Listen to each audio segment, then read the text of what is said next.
ये कहानी एक छोटे से गांव की है जहां अजीब और रहस्यमयी घटनाएं घटित हो रही थीं।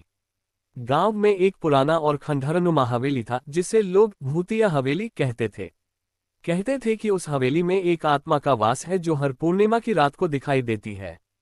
वर्षों पहले उस हवेली में एक अमीर जमींदार रहते थे।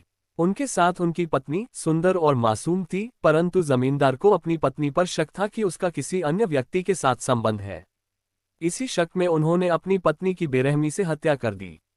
कहते हैं कि उनकी आत्मा अभी भी उस हवेली में भटकती है और अपने पति से बदला लेना चाहती है।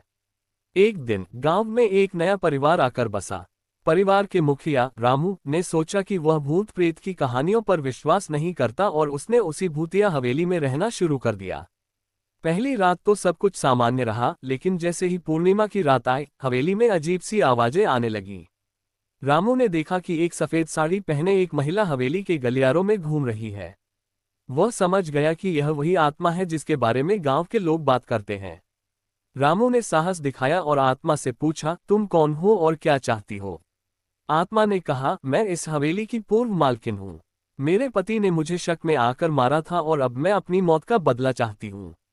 रामू ने आत्मा से कहा, मैं तुम्हारी मदद करूंगा, तुम मुझे बताओ कि तुम्हारे पति की आत्मा कहाँ है। आत्मा ने कहा, वह इसी गांव में एक पेड़ के नीचे बंद है।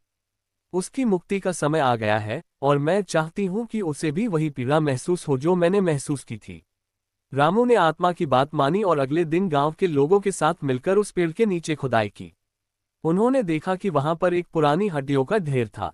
अचानक गांव में जोर की आंधी चली और हवेली में एक बार फिर से तेज चीखों की आवाजें आने लगीं।